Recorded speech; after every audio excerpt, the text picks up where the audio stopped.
반복되는 일상의 노선을 벗어나 타인의 교양에 올라타고 싶은 분들을 위해 준비했습니다. 본격 지식, 생각, 시선 투척 방송 개별 교양 환승센터 95회 미래편 지금 시작합니다. 안녕하세요. 안녕하세요. 반갑습니다. 자기소개를 하고 시작을 해보겠습니다. 저는 정치사회와 문화 콘텐츠를 좋아하는 장빈둥입니다. 다양한 문화를 넘나들며 공연과 미디어의 세계를 탐방하고 있는 유랑킴입니다. 세상 모든 비주류와 마이너 감성을 좋아하는 허유생입니다. 문화예술을 즐기는 따뜻한 인상주의자 김순태입니다. 반갑습니다. 반갑습니다. 오늘은 댓글을 먼저 읽고 시작을 해보겠습니다. 누가 먼저 읽을 것인지. 오랜만에 제가 먼저 읽어보겠습니다. 네. 네. 신동부다님께서 대한민국 청년 정치편에 남겨주셨습니다. 오. 하나밖에 없는 소중한 정치편이라고 하시면서 네. 생각해보니까 그렇네요, 빈둥님. 사실 하나가 더 있습니다. 지방선거 네, 있구나. 지방선거 뭐였더라? 제목이 생각이 안 나네. 지방선거 따라잡기인가? 뽀개기였나 뿌시기였나? 깨부식인가? 때려잡기였나? 때려잡기인 것 같아요. 비슷한 건 다 나온 것 같은데요? 제가 웬만한 거는 다 돌렸었기 때문에. 뭐 이렇게 공격적이고 폭력적이에요?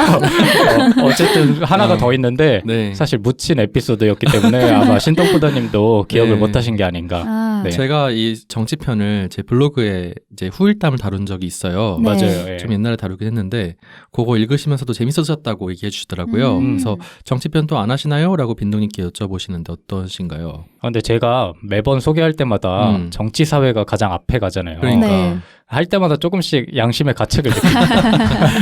한 적이 거의 없어가지고 그러니까요. 아주 이번에 또 유생님이 올리신 블로그 글에서도 네. 그런 걸 느꼈거든요. 아, 유생님이 거기다가 한마디 쓰셨더라고요. 이제 뭐라 썼죠?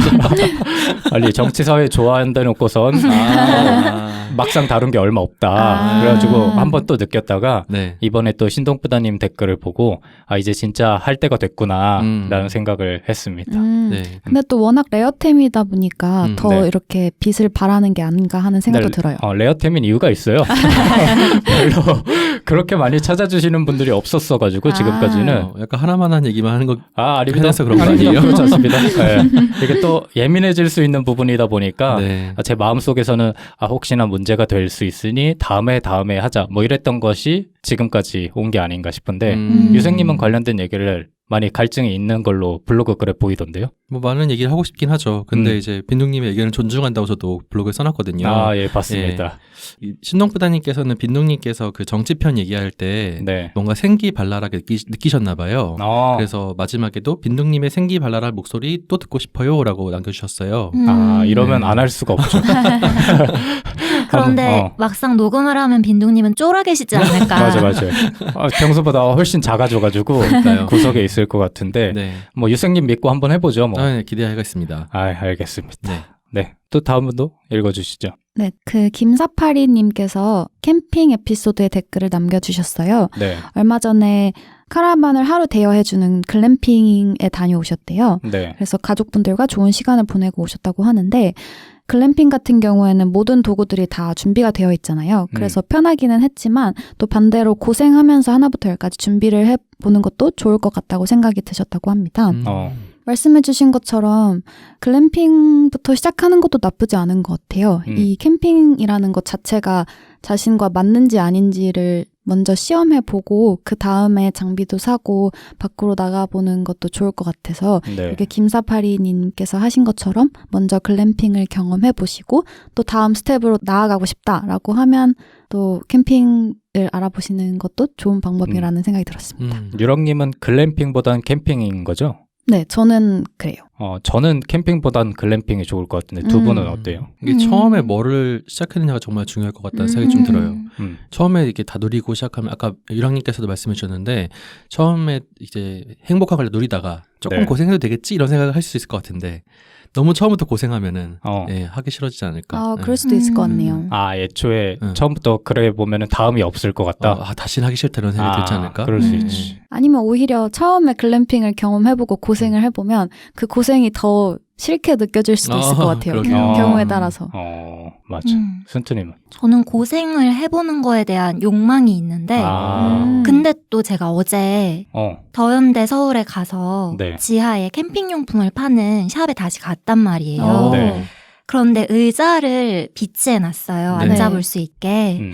의자를 비교해서 앉아보는데 좋은 의자가 정말 좋더라고요. 비싼 의자가 네, 좋아요. 비싼 의자가 정말 좋더라고요. 어. 그 브랜드가 유명한 브랜드라고 하던데 무슨 헬리녹스. 헬리녹스. 음. 비싼 건가요? 네, 비싼 브랜드죠. 그 진짜 다르더라고요. 그래서 가려면 이런 의자는 있어야겠다라는 생각을 하는 자신을 보면서 이 고생이라는 게 진짜 그때 녹음할 때도 그랬지만 제가 네. 해보지 않아서 쉽게 말할 수 있는 게 아닌가. 전 그래서 그렇다고 해봐야 봅니다. 될 것 같아요. 해본 후에 말씀드리겠습니다. 알겠습니다. 해본 다음에 또 얘기를 나눌 기회가 있으면 좋을 것 같은데 네. 뭐 어쨌든 간에 순트님도 댓글 읽어주시지요. 저는 DJ 띠오님께서 그림 괴담편 들으시고 HR 기거에 대한 설명을 더 해주셔가지고 네. 이걸 소개해드리면 좋을 것 같아서 말씀드려보려고 해요. 기거가 백신스케의 영향보다는 자기 악몽의 영향을 많이 받은 걸로 알고 계시다고 댓글 네. 남겨주셨더라고요. 네. 그러면서 서프라이즈에 방영됐던 기거에 관련된 화면까지 첨부해주시고 링크도 걸어주셨는데 HR 기거에 대해서 궁금증이 생기신 분들이 계시다면 이 링크도 한번 살펴보시면 좋을 것 같아요. 그 링크가 뭐 서프라이즈 영상 링크인가요? 이 링크가 서프라이즈 방영됐던 그 방송 장면들을 이어서 이렇게 사진처럼 이어붙여놓은 화면인데 네. 이것만 보고도 약간 이해가 되더라고요. 네네. 그래서 저도 HR 기거에 대해서 자세히 알지는 못했는데 역시 서프라이즈엔 없는 게 없습니다. 그런데요. 혹시나 궁금하신 분들께서는 저희 팟빵 댓글창에서 DJ 띠오님이 남긴 링크를 참고해 주시면 좋을 것 같고 저도 댓글을 읽어보면 네. 유쾌한 은가은가님께서 오랜만에 와주셔가지고 저희 포켓몬 미스테리 편에 댓글을 남겨주셨습니다. 네. 포켓몬 편이 의외로 선전하고 있습니다. 재밌었어요, 근데. 놀라운 결과라고 저는 생각을 하거든요. 전 당연히 망할 줄 알고 굉장히 쫄아 있었는데 네. 유쾌한 은가은가님을 비롯한 꽤나 많은 그 부모님 청취자분들께서 그 어린 시절을 떠올리시기도 하고 자녀들의 이야기를 덧붙이시기도 하시면서 댓글을 달아주셨어요. 특히나 이 유쾌한 은가은가님은 아이들한테도 한번 들어보라고 추천하셨다고 말씀을 해주셔가지고 제가 한 번 더 들어봤습니다. 혹시나 문제될 발언이 있을까 해가지고 네. 좀 조마조마하더라고요. 근데 자칫하면 약간 동심 파괴가 될 수 있는 거 아닌가요? 뭐 그럴 수도 있는데 네. 뭐 잘 이겨내겠죠. 유쾌한 그것도 성장의 일부인가요? 그렇다고 봐야죠.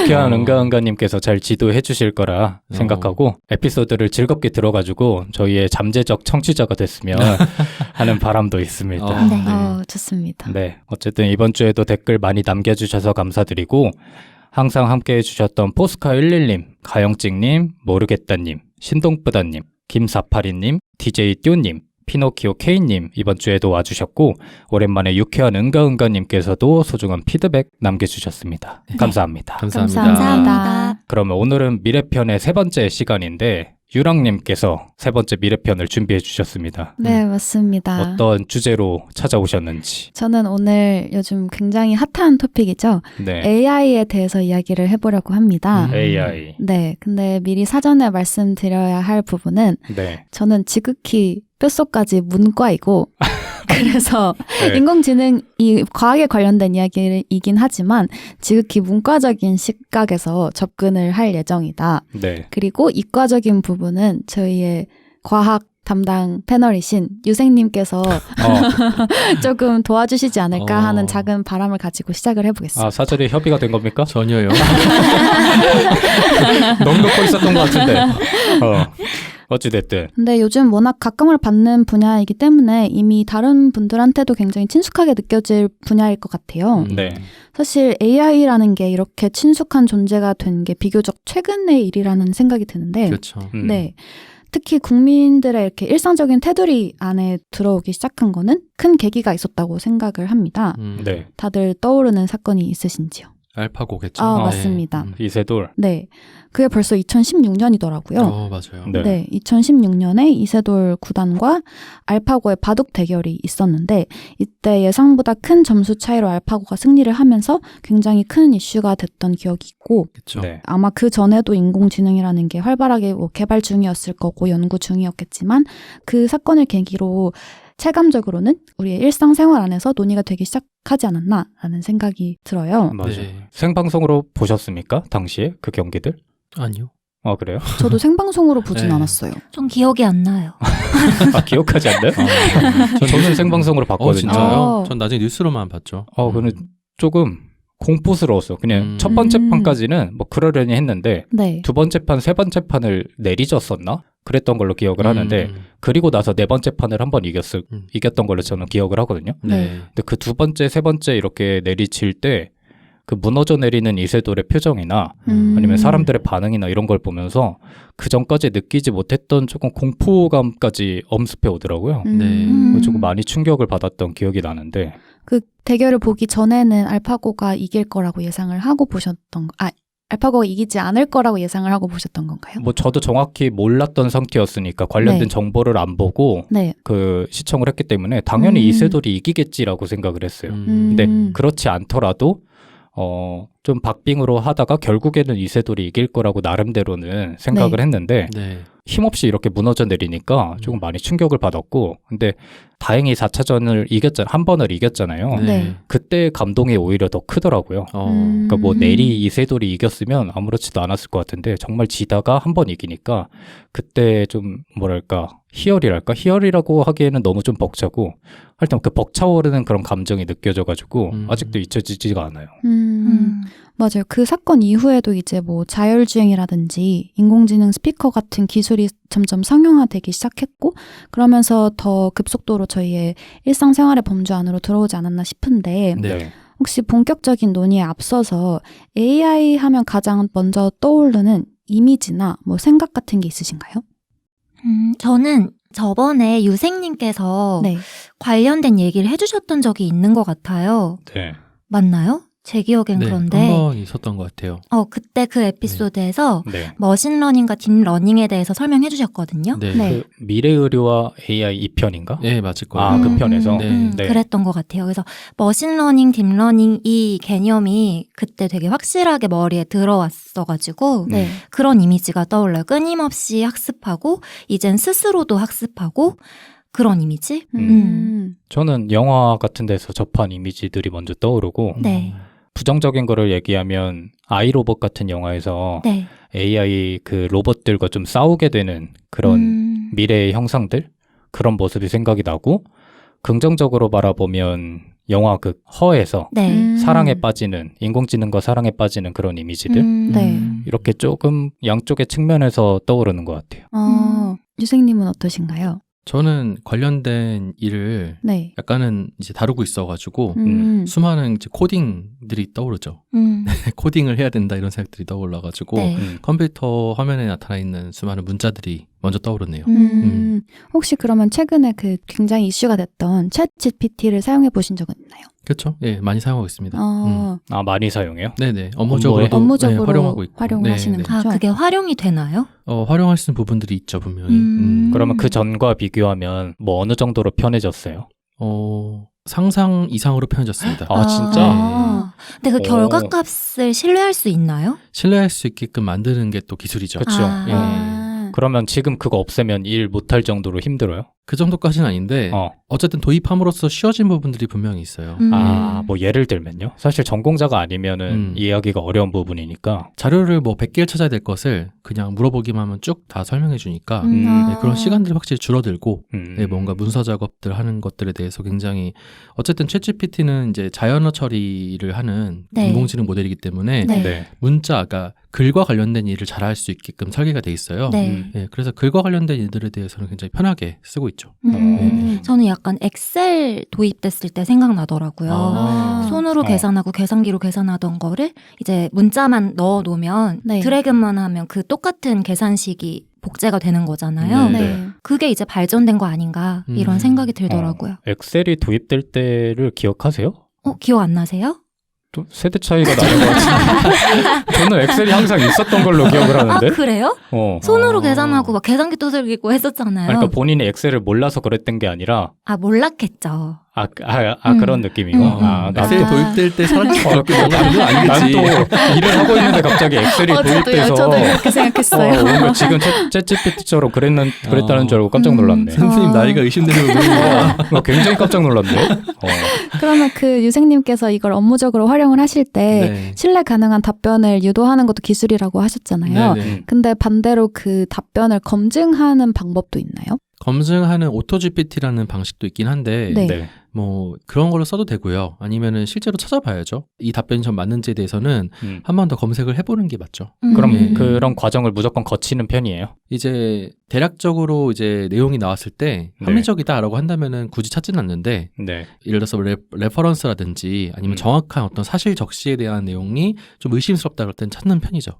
네. 근데 이게 되게 무서울 수 있는 것 같아요. 음. 합리적이다라고 하는 게 흉내낼 수 있는 거잖아요. 그 합리성을. 네. 근데 그걸 인간이 그대로 받아들일 수 있다는 게 좀 무섭더라고요. 근데 그 합리성을 갖추고 있는 사람이라고 전제를 하면 네. 그 사람이 검색을 직접 해서 이렇게 찾아내든 챗GPT가 이렇게 정리해서 보내주든 결국에는 그 사람에 의해서 결정이 나지 않을까요?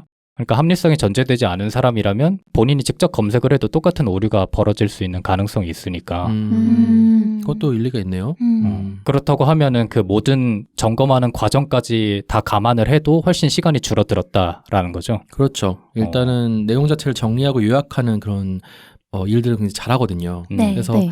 엄청나게 많은 양의 문서를 요약한다든지 이런 것들도 가능하다 보니까 네. 훨씬 일하기 편하죠. 근데 저는 챗 GPT가 상용화되는 걸 보면서 이런 생각을 했어요. 결국에 인간이 그래도 더 우위에 있어야 한다라는 생각을 했던 게 아까 명령어 얘기를 하셨잖아요. 네. 네. 그 명령어를 어떻게 넣고 명령어를 어떻게 논리적으로 집어넣느냐에 따라서 이 답변의 체계성이 달라지더라고요. 네. 그러면서 그냥 무맥락으로 내가 원하는 걸 던지면 얘도 혼란스러워지고 무맥락일 수 있는데 네. 이 질문하는 사람의 그 질문의 스킬이라고 해야 되나? 명령어의 논리성에 네. 따라서 그 답변이 달라지는 걸 보고 그래도 아직은 챗 GPT라는 게 나와도 인간이 이걸 조작할 수 있어야 하는구나 라는 생각을 또 한편으로 했던 것 같아요. 근데 뭐 아직은 초반기니까 뭐 어떻게 발전할지에 따라서 많이 달라질 것 같은 생각도 들고 네. 저 같은 경우에는 유생님이 활용하는 방식과는 다르게 뭔가 아이디어를 찾는 데 있어서 꽤나 도움이 됐거든요. 그러니까 예를 들면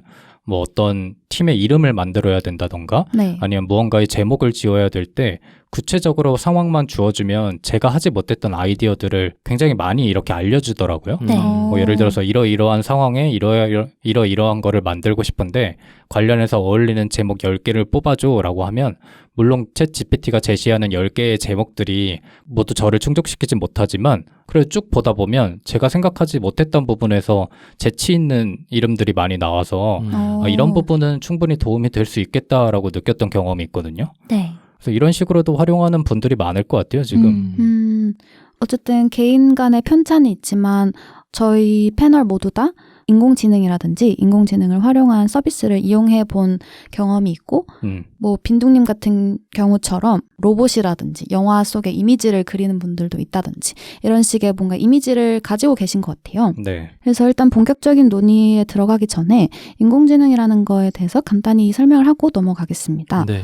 인공지능이라는 거는 뭐 인지라든지 추론이나 판단 같은 거를 컴퓨터로 구현하기 위해서 만들어진 기술이라고 할 수 있고요. 네. 인공지능에도 두 가지 종류가 있는데 약한 AI랑 강한 AI 이렇게 두 가지로 분류를 할 수 있어요. 네. 약한 AI 같은 경우에는 그냥 문제를 푸는 기술이라고 생각을 하면 된다고 알고 있습니다. 네. 예를 들어서 뭐 어떤 단어를 입력하면 어떤 결과물을 보여줘 이렇게 입력을 하면 거기에 맞는 결과를 보여준다든지 이런 식의 문제를 푸는 것 같은 그런 그 단순한 형태의 인공지능을 얘기하는 거죠? 그러니까 예전에는 이제 프로그래밍이란 방식이 있었잖아요. 네. 그러니까 입력이 있고 출력이 있을 때 그 안에 있는 확실한 어떤 책에 따라서 문제를 해결하는 방식이 프로그래밍 방식이에요. 네. 그러니까 예를 들어서 라면을 끓여라 라고 한다면은 라면 끓이는 모든 방법들을 다 입력을 시켜줘야 되는 거죠. 1번 물을 끓이세요. 뭐 2번 뭐 스프를 넣으세요. 이런 식으로 사람들이 전부 다 그 절차를 정해준다고 생각하시면 될 것 같아요. 네. 네. 근데 약한 인공지능은 어떤 한 태스크를 수행하기 위해서 이제 맡기는 거죠. 그러니까 네가 라면 끓이는 방법을 스스로 생각해서 스스로 이걸 끓여봐라고 하는 거죠. 그리고 라면 끓이는 방법들을 막 다 학습을 시켜줘요, 데이터로. 그러면은 얘가 여기서 규칙성을 발견해가지고 라면 끓이려면은 1, 2, 3, 4, 5 이런 방법 과정을 통하면 됩니다. 라고 직접적으로 생각해내는 이런 형태가 이제 인공지능인 거예요. 네. 근데 이제 얘는 라면밖에 못 끓여. 그러면 그런 형태는 이제 약한 인공지능인 거죠. 보통 weak AI라고 보통 부르는 거예요. 네. 근데 이제 strong AI, 강한 인공지능 쪽으로 가게 되면은 이제 라면 끓이는 거 말고도 많은 일을 할 수 있으면 인간과 비슷하게 여러 가지 태스크를 수행할 수 있다라고 네. 한다면은 이거 뭐 약간 좀 후려쳐서 얘기하는 거니까 정확하지는 않을 수 있어도 이런 형태가 이제 강한 인공지능이라고 보시면 될 것 같습니다. 그럼 강한 인공지능이 되기 위해선 더 많은 데이터 입력이 필요한 거예요? 네, 지금은 더 많은 데이터 그리고 더 많은 어떤 그 중간에 있는 알고리즘이 어떻게 설계해야 될지 아키텍처를 어떻게 설계해야 되는지 이런 것들에 대해서 많이 연구가 되고 있는 상태인데 기본적으로 많은 데이터가 훨씬 더 중요한 것 같긴 해요. 요새는 그리고 이제 이 스트롱 AI 위에 초지능이라고 해서 슈퍼 AI 이렇게 부르는 것도 있거든요. 네. 얘는 인간의 자아를 가진 AI가 있지 않을까라는 어떤 상상력에서 출발한 AI라고 보시면 될 것 같아요. 그건 아직 개발이 안 된 거죠? 그거는 언젠가 나타날지도 모르겠지만 아직은 좀 조금 멀지 않았을까라는 생각이 좀 들긴 해요. 그럼 영화 허에서 그 얘기해주는 네. 그게 거의 초지능에 가깝죠. 초지능 인공지능. 아, 그래요? 네. 네. 그래서 현재 단계에서는 약한 AI가 많이 사용되고 있고 네. 강한 AI로 나아가고 있는 단계라고 볼 수 있는 거죠. 맞아요. 네. 그럼 챗 GPT 같은 경우에는 약한 인공지능인 거예요? 약간 과도기에 있는 것 같아요. 아. 사실 그래서 약한 인공지능 다음에 이 스트롱 AI로 가기까지 시간이 되게 오래 걸릴 거라 생각했거든요. 네. 네. 근데 이 자연어 처리, 그러니까 언어 모델에서 갑자기 거의 인간의 어떤 추론을 담당하는 그런 형태의 모습을 보이기까지 하는 거예요. 챗GPT가. 네. 그래서 이거 강한 인공지능에 가까워지고 있는 게 아닌가라는 생각이 좀 들고 있죠. 그래서 이렇게 새로운 기술이 출몰하게 되면 이런 문제들이 일자리와도 직결이 되어 있기 때문에 항상 관련된 논의가 나오기도 하는 것 같아요. 네. 비단 인공지능 때뿐만 아니라 산업화 시대에 접어들면서 항상 반복되어 오던 패턴이라고 할 수 있는데 네.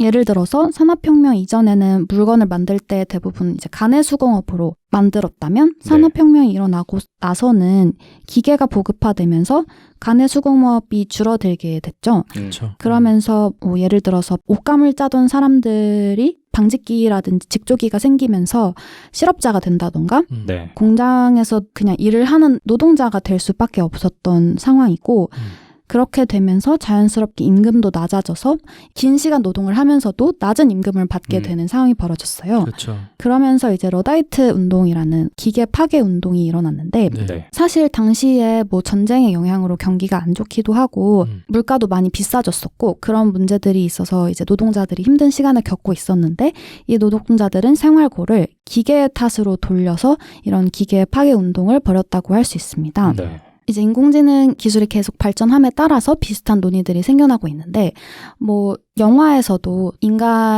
기계가 인간을 지배하고 대체하고 이런 식의 디스토피아적인 서사들이 굉장히 자주 등장을 했잖아요. 네. 기술이 발전하면서 이게 현실화될 것인가라는 논란부터 시작을 해서 인간의 일자리를 대체할 수 있을지 또는 일자리를 더 창출하게 될지 등에 대한 그런 논의가 끊임없이 일어나고 있는 것 같아요. 네. 혹시 이 문제에 대해서 생각을 해보신 적이 있나요?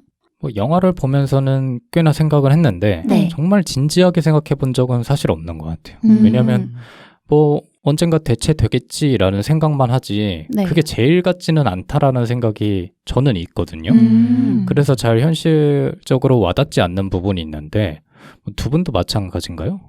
유발 하랄이라는 그 미래에 관해서 많이 책을 쓰시는 분이 있잖아요. 네. 미래학자라고 봐야 되나요? 하여튼 그분이 이제 인공지능을 통해서 보통은 이제 단순 노동을 하는 사람들이 대체될 거라고 생각하는데 네. 실제로는 고급 노동력부터 대체가 될 거다 이렇게 얘기하셨다고 해요. 네. 그러니까 지금 실제로 인공지능의 개발 그 어떤 양상을 봐도 제가 발표했던 어떤 의료 같은 경우도 많이 이제 도입되고 있기도 하고 네. 챗GPT가 등장하기 시작하면서 많은 전문 영역들을 대체할 수 있을 거라는 생각이 좀 들긴 하거든요. 네. 그래서 오히려 의사가 사라지고 간호사 살아남을 거다 이런 얘기도 있고요. 그러니까 그런 식으로 어떻게 보면은 좀 고급 노동이라서 인건비를 많이 받는 사람들이 훨씬 더 이제 위기감을 느껴야 되는 게 아닌가 이런 생각도 하게 됩니다. 고급 노동이 아니어서 위기감을 느끼지 못하고 있는 것 같아요. 저는 아무래도 그런 것 같은데 좀 불안하신 분은 안 계실까요? 세 분 중에? 저는 아직까지 사실 얼마 전까지 크게 피부로 느껴지지는 않았는데 네. 저도 챗 GPT를 보면서 아까 빈두님께서 뭐 팀명 같은 거를 떠올릴 때 의존을 하셨다고 하셨잖아요.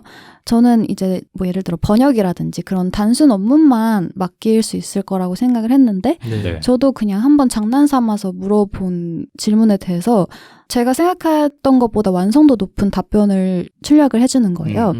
그걸 보면서 나보다 나은 것 같은데? 라는 생각을 처음으로 했던 것 같아요. 네. 그래서 그런 면에서 이게 뭐 당장 대체가 되진 않겠지만 먼 일이 아니겠구나. 그리고 당장 대체까지 되진 않더라도 내가 가지고 있는 능력의 가치가 떨어질 수도 있겠다라는 생각은 했던 것 같아요. 인간의 의도 아래에 있지 않을까라는 막연한 희망은 있어요. 희망이라고 해야 하나? 어쨌든 인간의 의도에 따라서 행할 거잖아요. 그들도, 네. 그 인공지능들도. 그러면 또 다른 직업이라고 하면 그 직업군이 생기지 않을까라는 생각을 하고, 뭐 예를 들어서 인공지능 관련된 엔지니어라든지 연구원 분야도 훨씬 세분화되고 다양화될 거고, 그에 반해서 아까 의사는 뭐 사라질 거지만 간호사는 살아남을 수 있다. 그 말에 좀 공감이 되는 게 네. 인공지능이 이해할 수 없는 인간의 약간 무논리성이라든지 인간의 의외성을 보듬어줄 수 있는 그런 새로운 인간들이 할 수 있는 역할들이 많이 창출되지 않을까. 이런 생각은 있는데 단순 계산을 해준다든지 아까 말씀하신 것처럼 인건비가 많이 드는 인간의 그런 일들을 대신 수행할 거라는 거는 전 당연한 수순이라고 생각을 하는 편이에요. 근데 그러면은 모든 직업에는 다 단순 노동을 하는 분들이 계시고 네. 좀 고급 노동을 하는 뭐 예를 들면 정말 높은 자리에서 판단을 내려야 하는 그런 자리들도 있잖아요. 네네. 네. 모든 직업이 사실 마찬가지일 텐데 어떻게 보면은 그런 단순한 일이 대체된다고 하면 모든 직업에서 어느 정도의 사람들은 다 대체가 되고 높은 자리를 유지하고 있는 사람들만 살아남을 수 있는 그런 환경도 마련이 되지 않을까요? 저는 그게 자연스럽다고 생각을 하는 게 네. 그게 높고 낮음을 떠나서 하나의 직업에도 복합적인 일들이 있잖아요. 예를 들어서 제가 지난번에 발표했던 그 미래교실 편에서도 예전에는 선생님이 오르간을 연주하셨지만 지금은 그게 PC로 대체되고 있다라고 말씀을 드렸잖아요. 네. 그런 식으로 하나의 직업에도 대체할 수 있는 부분과 대체하지 못하는 부분이 공존한다고 생각하고 네. 만약에 어떤 하나의 직업에 다 대체할 수 있는 일들만 있다면 전 대체하는 게 자연스러운 일이 아닌가. 그걸 그 기계 파괴 운동처럼 굳이 이거 안 돼, 인간들이 해야 돼, 우리 인간들은 사라질 거라고 하면서 막는 게 네. 과연 시대의 흐름을 거스를 수 있는 일인가라는 생각은 들더라고요. 아, 그러면 그런 시대가 왔을 때 본인은 살아남을 자신이 있는 건가요? 그럼요. 근데 이제 뭐 일론 머스크라든지 네. 빌 게이츠 이런 네. 분들이 사실 기본소득을 그래서 얘기하고 있는 거거든요. 그러니까 많은 부분 인간 노동을 AI에게 맡기고 거기서 나오는 부가가치라든가 이런 것들을 사람들이 누리자. 네. 그러니까 맞아요. 그럼 사람들은 더 창조적인 활동하면 되는 거 아니냐. 네. 이런 얘기도 이제 나오는 것 같아요. 그래서 보니까. 예. 그러니까 기계가 도입되면서 기계가 인간이 하는 활동을 많이 도와줬잖아요. 네. 그러므로 인해서 인간들이 다른 활동에 눈을 돌릴 수 있는 거잖아요. 네. 대신 그 기계를 원래 사용하면서 일을 했던 사람들한테는 어느 정도의 기본 소득이라든지 복지를 통해서 그들이 다시 다른 쪽으로 눈을 돌릴 수 있는 여건을 마련해줘야 했던 거잖아요. 네. 그런 것처럼 비슷한 흐름으로 가야 하지 않을까. 네. 근데 동시에 그런 생각도 드는 것 같아요. 예전에는 그 기술에 따라서 영향을 받는 그 직종이 네. 되게 한정적이었다면 이제는 더 그 영향을 받는 범위가 넓어졌기 때문에 네. 아까 말씀하신 것처럼 그 최상위에 있는 사람들과 이런 인공지능으로 대체할 수 없는 오히려 육체노동 같은 노동들은 살아남지만 그 중간에 있는 네. 사람들은 전부 다 영향을 받을 수 있는 거잖아요. 맞아요. 그런 측면에서 이 모든 사람들이 뭔가 새로운 거를 찾기에는 기존과는 다른 더 많은 시간과 노력이 들지 않을까라는 생각도 들었던 것 같아요. 맞아요. 그래서 알파고 때 네. 많은 사람들이 공포를 느꼈던 것 같아요. 맞아요. 충격과 그 놀람과 공포가 인간 생존에 대한 위협이라고 느끼는 부분도 분명히 있었을 거라고 생각을 해요. 최근에 그 미 군에서 인공지능 드론 실험을 했어요. 네. 그러니까 이게 시뮬레이션 실험인데 인공지능 드론이 있다고 그러는 걸 가정하고 그 드론한테 이제 어떤 임무를 수행을 맡기는 거죠. 근데 사람이 이제 계속해서 이제 송신을 하는 거예요. 네. 너 인간인 학살하면 안 돼. 너 뭐 어쩌고저쩌고 하면 안 돼. 이렇게 하는데 이 모든 인간들이 제약 조건이 전부 다 이 인공지능 드론이 수행하는 임무에 방해가 되는 거야. 네. 그래서 이 인공지능 드론이 어떤 선택을 내리냐면은 네. 일단 송신탑을 파괴하자. 그리고 사람을 죽이자. 진짜 무섭다. 예, 그러니까 왜냐면 방해되니까. 이런 생각을 했다. 이런 그 시뮬레이션 테스트를 했다고 해요. 네. 네. 그러니까 아직 시뮬레이션이니까 뭐 현실화된 건 아니겠지만, 그러니까 어떻게 보면은 우리는 이제 인공지능을 어떻게 잘 활용할까 이런 생각도 하고 있긴 하지만, 네. 실제로 인공지능이 정말 고도화돼서 슈퍼 AI가 된다면은 네. 진짜 터미네이터의 스카이넷 같은 환경이 혹은 네. 매트릭스 같은 세계가 도래하지 않으리라는 법도 없다. 이런 생각도 좀 들기도 합니다. 무섭습니다. 네. 맞습니다. 네. 그리고 또 이제 아까 빈둥님께서 말씀해 주셨지만 그 최고 경영자 같은 고도의 전략적인 판단을 해야 되는 사람이라든지 네. 뭐 통상적으로는 예술가 같이 창의성이 요구되는 직종이라든지 뭐 기업의 인사 담당자나 대인 커뮤니케이션을 하는 그런 사람들을 상대하는 직업 같은 경우에는 인공지능에 의해서 대체될 가능성이 적다는 관측이 있었지만 네. 최근에 이제 기술 발전 속도를 고려했을 때 이런 관측이 얼마나 유효할지도 미지수인 것 같다는 생각이 맞아요. 들었어요. 최근에 그래서 법관 먼저 바꿔라 이런 얘기도 많이 나오잖아요. 맞아요. 네, 맞아요. 오히려 인공지능이 더 객관적이고 공정한 판단을 내릴 수 있는 거 아니냐. 그러니까 디시전 메이킹을 하는 모든 사람들이 오히려 인공지능으로 대체되는 여지가 생기지 않을까? 이런 생각도 들기도 해요. 동의하십니까 이거? 법관이요? 어떻게 생각해요?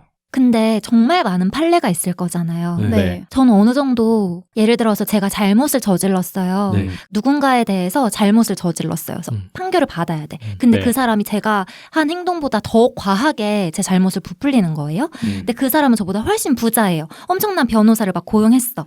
그랬을 때 판결을 누구한테 받을래? 인간한테 받을래? AI한테 받을래? 하면 저는 AI를 선택할 것 같아요. 아 그래요? 네. 왜 안 할 것 같아요? 저는 인간한테 받을 것 같아요. 그래요? 근데 약간 인간의 그런 인간의 비논리적인 그런 행태들과 네. 그런 것들을 좀 못 믿을 것 같다는 생각이 들어요. 근데 그건 또 상황에 따라 좀 다르지 않을까요? 그쵸. 뭔가 내가 질 것 같으면 인간한테 어떻게든 호소해보는 노력을 할 수도 있을 그래요? 거고. 저는 그 사람이 부자면, 상대가 네. 부자면 어떻게든 자기가 이기려고 로비를 한다든지. 그런 걸 하지 않을까 이런 생각.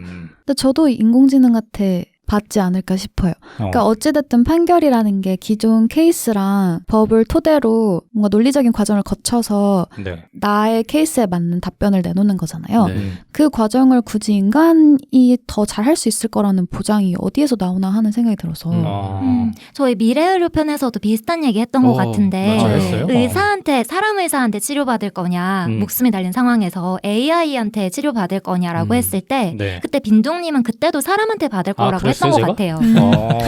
사람을 내어 믿나? 근데 저랑 유생님은 아마 그때 기계한테 받을 거라고 했던 것 같거든요. 유생님은 법관도 마찬가지예요?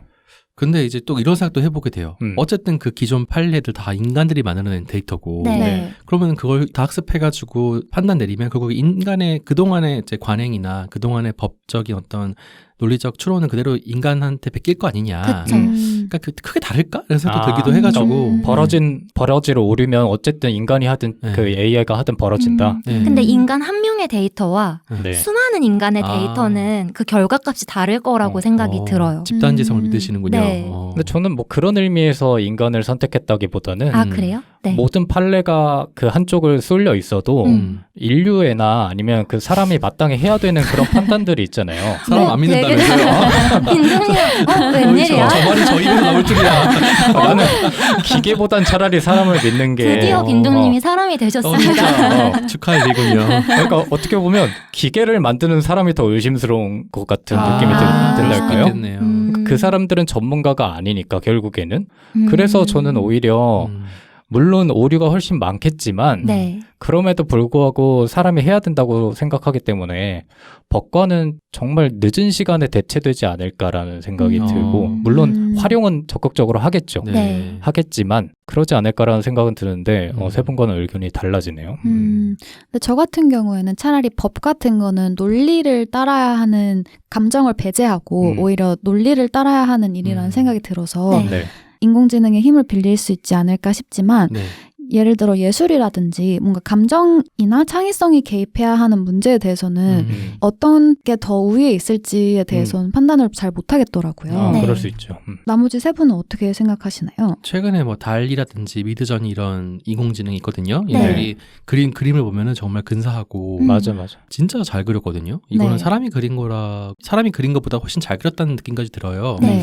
그래서 진짜 예술은 많이 대체되지 않을 줄 알았는데 생각보다 빨리 대체되겠는데 이런 생각도 하게 됐거든요. 저는. 최근에 그 AI로 만들어진 그런 사람의 형체나 아니면 풍경의 모습을 이게 AI가 그린 건지 인간이 그린 건지 뭐 판단하는 그런 콘텐츠들을 꽤 많이 봤거든요. 아, 네. 근데 뭐 아직까지는 그 인간의 손가락을 잘 나타내지 못한다거나 네. 아니면 인간이면 이런 표현을 하지 않았을 텐데 너무나 좀 알맞지 않아 보이는 그런 표현들을 한 부분이 아직 조금은 남아있지만 이게 조만간이면 확실히 분간을 하기 어렵겠다라는 생각이 많이 들더라고요. 네, 보면 네. 볼수록.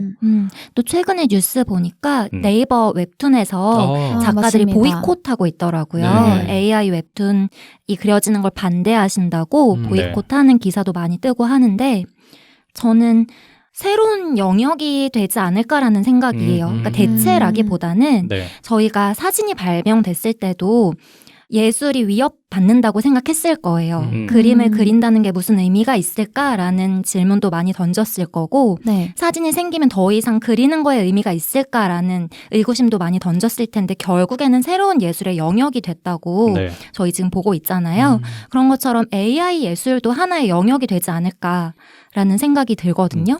대신 AI 예술을 탄생시킬 때 공지를 해야 하는 것 같아요. 그걸 받아들일 사람들에게. 뭐 어떤 이게 공지요? 이게 AI로 인해서. 그려진 그림이고 이게 어떤 의도가 있고 또는 뭐 인간이 그렸던 거를 뭐 모방해서 나온 작품이고 라는 그런 걸 미리 알려야 되지 않을까 소비자들한테. 라는 생각이 들고 그리고 웹툰 같은 경우도 사실은 지금의 기술로는 짜집기라고 하더라고요. 그래서 반대하는 거라고 하더라고요.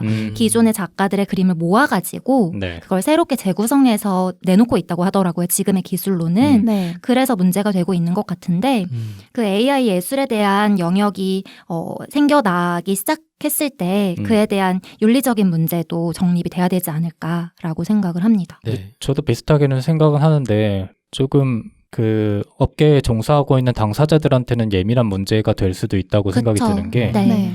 뭐 예를 들어서 만화라고 가정을 하면 웹툰이라고 가정을 하면 AI 웹툰이 정착됐을 때 AI 웹툰만을 즐기는 사람들이 분명히 많아질 것 같아요. 순투님이 말씀하신 대로 또 다른 분야로 이렇게 정착이 돼서.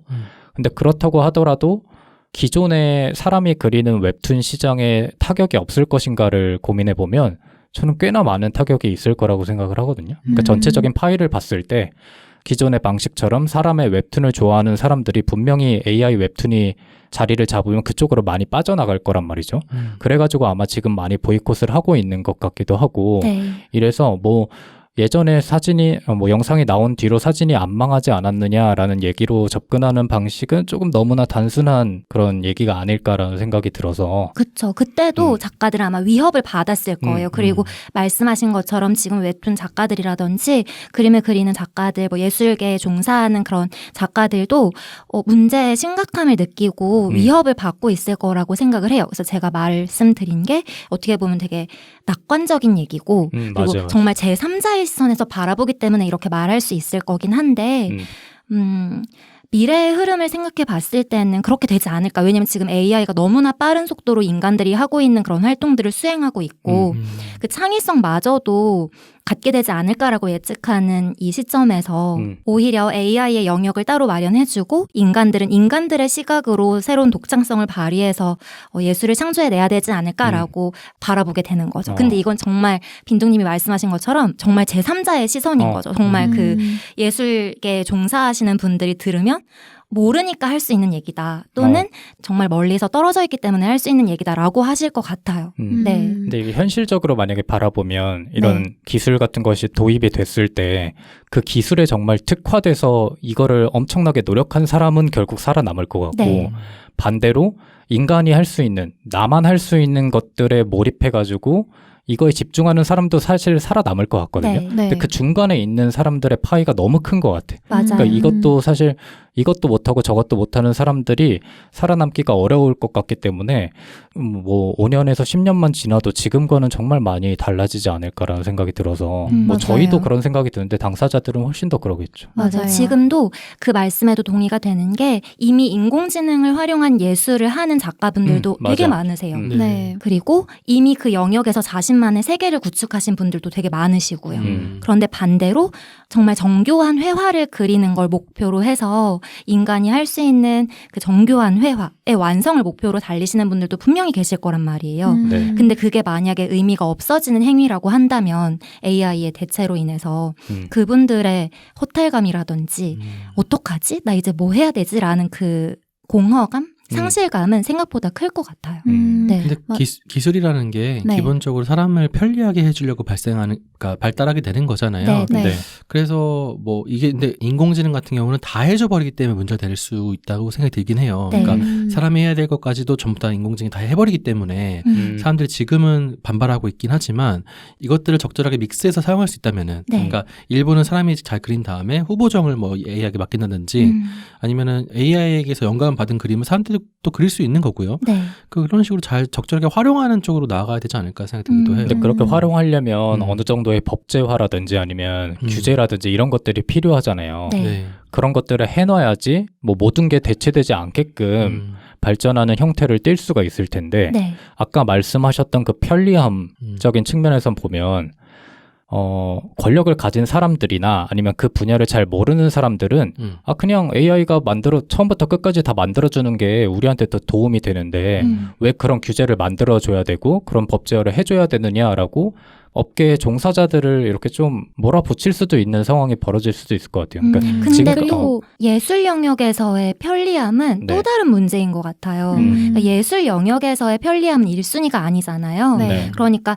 도구로서의 의미가 있는 거죠. 그렇죠. 예술에서의 그 편리함은 도구가 되는 거고 음. 결국에는 인간이라는 그 작가의 세계관을 완성시키는 데 일조할 수 있는 거기 때문에 그것에 대한 규제라든지 법을 만드는 것은 좀 어폐가 있다는 생각이 좀 네, 들거든요. 네. 네. 네. 왜냐면은 왜 어떻게 예술을 또 법으로 규제를 할 수가 있겠어요? 맞아요. 현실적으로 규제나 법제화 되기가 어려울 수도 있다는 생각이 드는 게 예를 들어서 네이버 웹툰 같은 경우에 보이콧이 일어났던 이유가 네. 센트님께서 말씀하신 것처럼 기존의 창작물을 짜집기 했다는 이유 네. 때문이잖아요. 네. 근데 사실 인간도 뭔가 예술 활동을 할 때 그게 100% 하늘 아래 새로운 건 없다고 말을 하는 것처럼 네. 뭔가를 모방하고 기존에 습득한 지식들에 자신의 해석을 덧붙여서 나온 결과물이 결국은 예술인 거잖아요. 네. 네. 그럼 그것도 어떻게 보면 짜집기라고 할 수 있는데 그걸 단지 AI가 했다고 해서 지금 문제가 되는 거잖아요. 이렇게 생각을 해봤을 때 뭔가 하나의 일률적인 법으로 이거를 규제하거나 통제하기가 어려울 것 같다는 생각이 들어요. 워낙 예술이라는 개념 자체가 모호하고 하다 보니까. 그러니까 뭐 당사자들한테는 그런 규제가 필요하다고 당사자들은 생각하지 않을까요? 그러니까 저는 그 정도의 규제는 필요하다고 생각해요.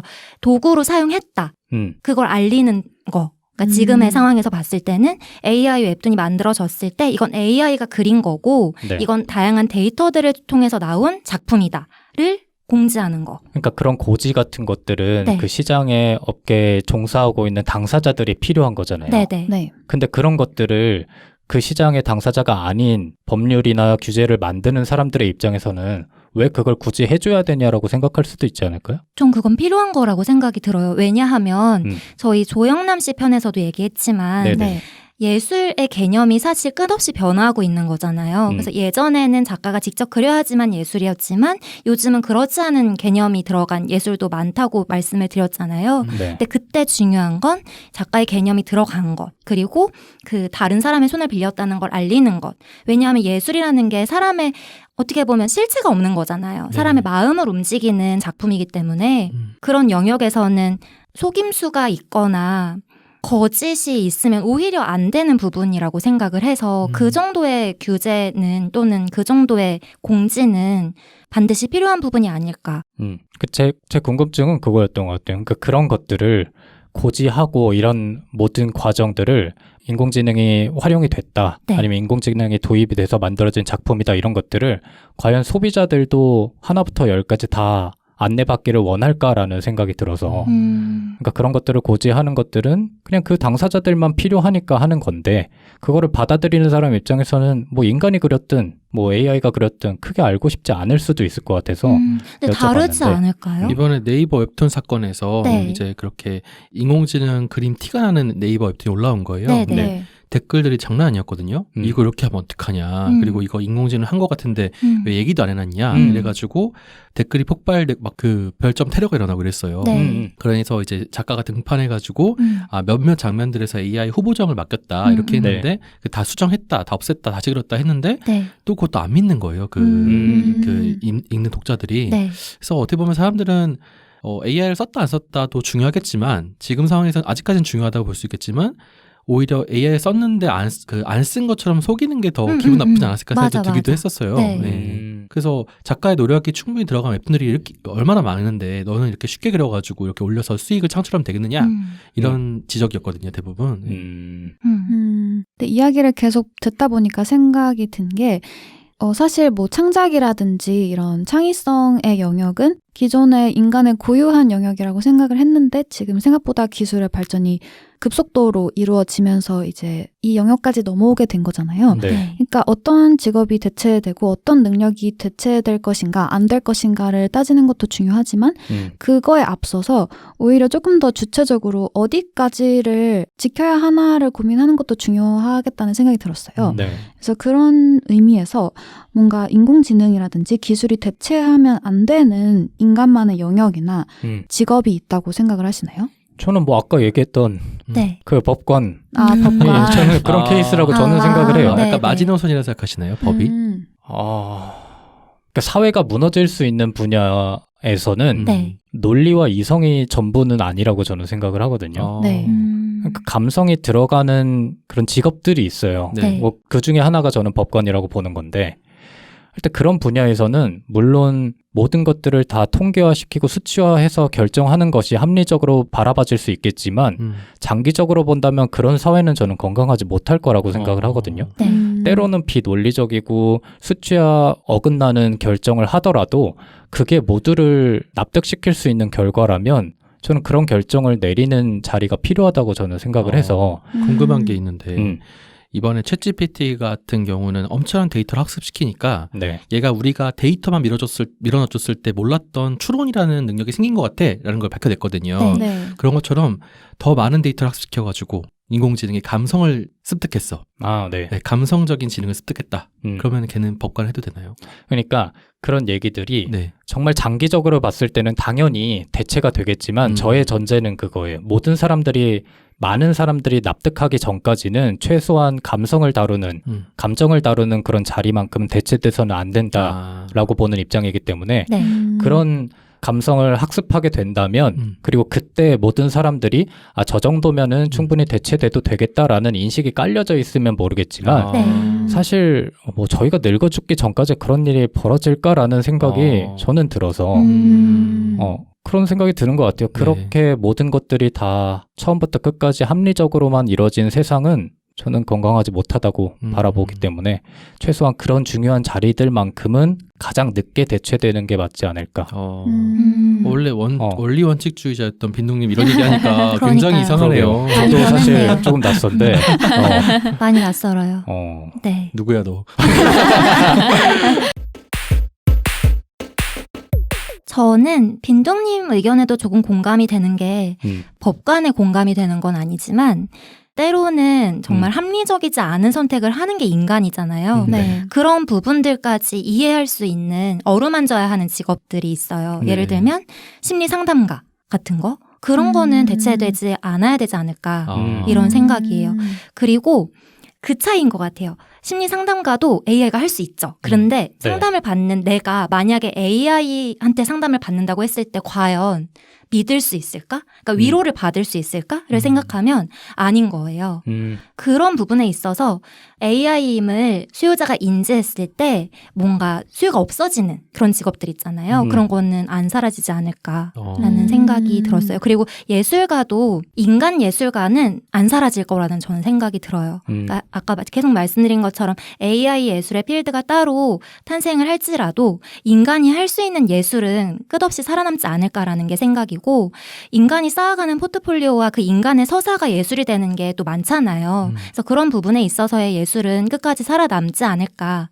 힘내세요, 예술가님들. 근데 살아남는다는 얘기가 조금 애매할 수도 있는 게 네네. 지금의 그럼 성장세를 유지한다가 아니라 네. 줄어드는데 네. 살아남긴 할 거다 이거예요? 아니면 지금처럼 그냥 계속 파일을 유지할 거다 이런 느낌이에요? 그거는 모르겠어요. 그러니까 어쨌든 아예 없어지진 않을 네, 거다. 네. 아예 없어지진 않을 거다. 그런데 AI가 뭐 감정까지 어루만지고 네. 감성의 영역까지 들어온다 했을 땐 정말 AI의 파이가 커질 수 있는 거겠죠. 그러면 인간이 할 수 있는 예술의 영역이 또 줄어들고 줄어들 수는 있겠죠. 근데 그건 너무 미래의 일이고 그것까지 예측할 수는 없겠으나 저의 소망이자 예측은 인간이 하는 예술은 사라지지 않지 않을까.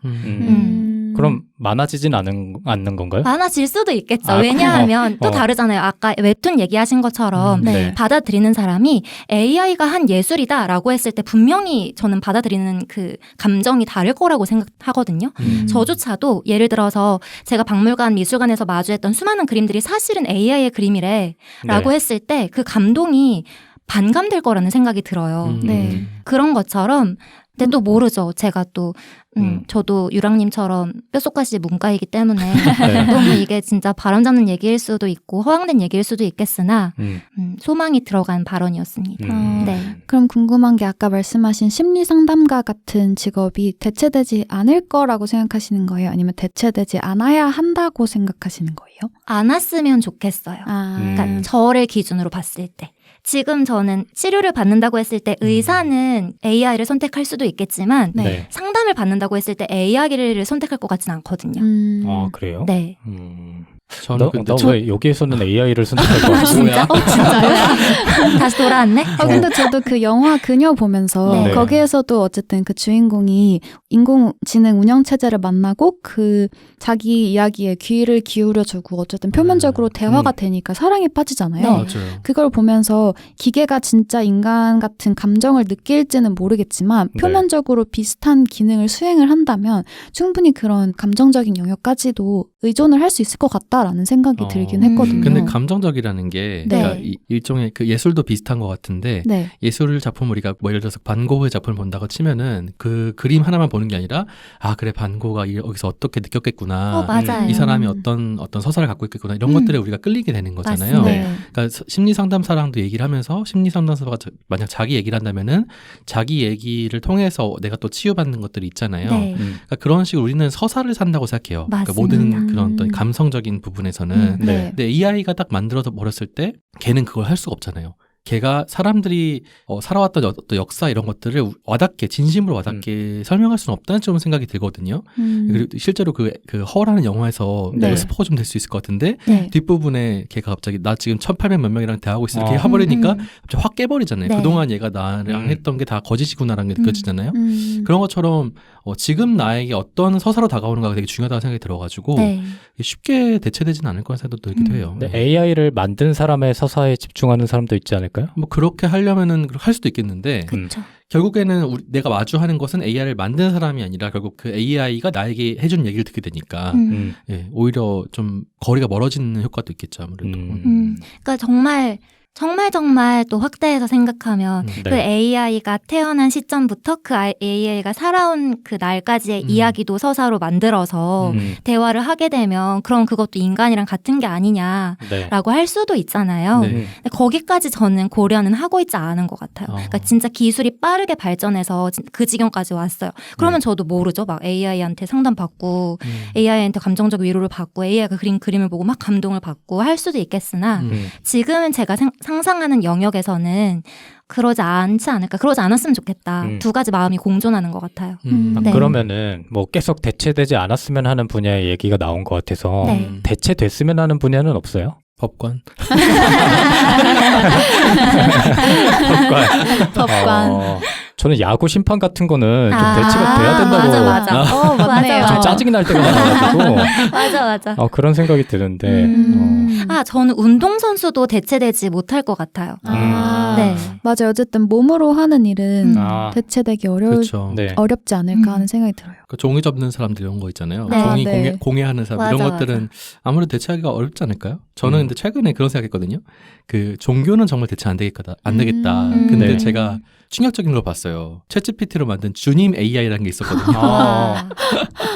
그럼 뭐예요, 주님의? 내 고민을 얘기하면은 네. 내 고민을 상담해주고 성경에 있는 말씀을 적어주고 이래요. 네. 종교적 관점에서. 네.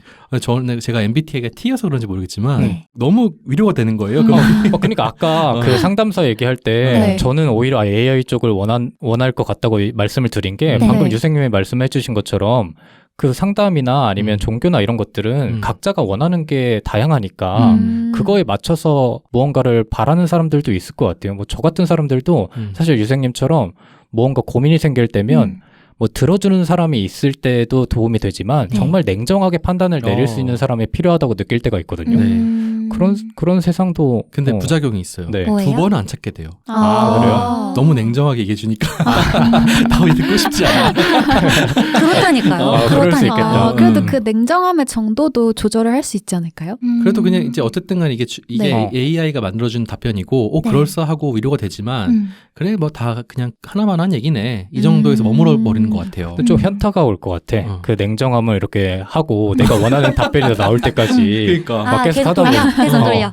근데 그 인터스텔라 같은 데 보면은 유머의 정도를 네. 그 기계한테 대입시켜가지고 유머를 너무 많게 설정했을 때 말이 너무 많으니까 이걸 또 줄이기도 하잖아요. 네. 네. 그러니까 이런 식으로 충분히 조절할 수 있는 세상이 될 것 같기도 하고 그러면은 유랑님은 대체될 수 없는 그런 영역이 뭐라고 생각해요? 발제자 입장에서 준비하면서 어떻게 생각했어요? 저는 저 같은 경우에는 일단 직업은 잘 모르겠어요. 그러니까 대체되지 않았으면 좋겠는 직업이라든지 그런 게 있는지를 잘 모르겠는데 네. 아까 승태님이 말씀하신 거랑 비슷한 것 같아요. 인간이 실수를 하면 그거는 그냥 실수지만 기계가 실수하면 그거는 오류잖아요. 에러로 뜨잖아요. 네. 하지만 인간은 아무리 실수를 해도 그거를 에러라고 하지 않잖아요. 그리고 네. 오히려 거기에서 파생되는 또 새로운 뭔가 의외성이 있을 수도 있고 그래서 결국은 그 실수를 할 수 있는 능력 자체가 인간한테 남는 최후의 보루가 아닐까라는 생각을 했었어요. 근데 다만 그 능력이 어디에 쓰일 수 있을까는 잘 모르겠지만 결국은 마지막 하나 남는 영역이 있다면 그게 아닐까라는 생각을 했습니다. 신선한데요? AI가 실수도 학습한다면? 근데 그것도 정할 것 같아요. 뭐 예를 들어서 한 1% 정도 실수를 할 수 있게 막 내뜨는 거야. 그런 식으로 하고 이거는 인간이 하는 것처럼 꾸미면 사실 알아낼 도리는 없잖아요. 그렇죠. 근데 실수를 한다는 능력을 프로그래밍을 한다고 해도 그것도 어쨌든 오류로 분류가 되지 않을까 싶어요.